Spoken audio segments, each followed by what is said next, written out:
তার ক্যারেক্টারগুলোর চোখগুলো হতো বড় বড় এবং অভিব্যক্তিপূর্ণ, যা যা ফোক আর্টের প্রধান বৈশিষ্ট্য। তার মতে শুধু সম্ভ্রান্ত পরিবার নয়, সাধারণ মানুষের ঘরে ঘরেও যেন শিল্প বাস করে। তার জন্য তিনি তার ছবির যাতে দাম কম হয় সেই জন্য তিনি ভূষকালি, খড়িমাটি, বিভিন্ন লতাপাতার রস, ফুলের রং এইসব দিয়ে ছবি আঁকতেন। তার ফলে তার চিত্র সাধারণ মানুষকেও ভীষণভাবে আকৃষ্ট করত। এবার আমরা চলে আসবো তার ছবি কী করে পরিচিতি লাভ করে, কী কী পুরস্কার পান সেই সম্বন্ধে। 1938 সালে ব্রিটিশ ইন্ডাস্ট্রিতে যামিনী রায়ের প্রথম চিত্র প্রদর্শনী হয়।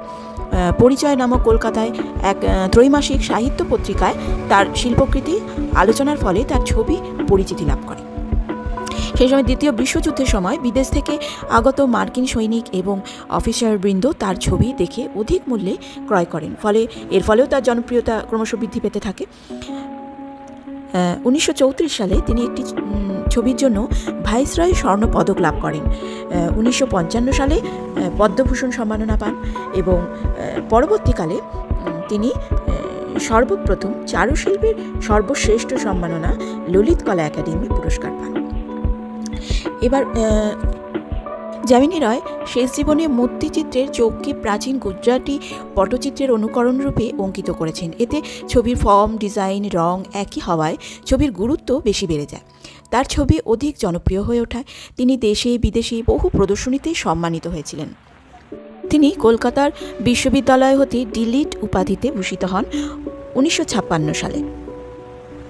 বিশ্বনন্দিত যামিনী রায় ভারতীয় আধুনিক শিল্পে অগ্রণী ভূমিকা লাভ করায় তার জন্মস্থানে তার নামে কলেজ নির্মিত হয়। আজকের ভিডিওতে আমরা যামিনী রায় সম্বন্ধে অনেক কিছু জানলাম এবং তার ছবিতে আমি যা অ্যাড করছি, এই ধরো ভ্যালু স্কেল, শেডিং, এই যে যা দেখছো তোমরা, এই সম্বন্ধে, তার ড্রয়িং, এই সব সম্বন্ধে, মার্কিং, এই সব সম্বন্ধে আমরা পরবর্তী ভিডিওতে ধীরে ধীরে জানবো। তোমরাও এক সময় এরকম ড্রয়িং, এরকম পেন্টিং তোমরা করতে পারবে। তো আজকের মতো এখানেই শেষ করছি।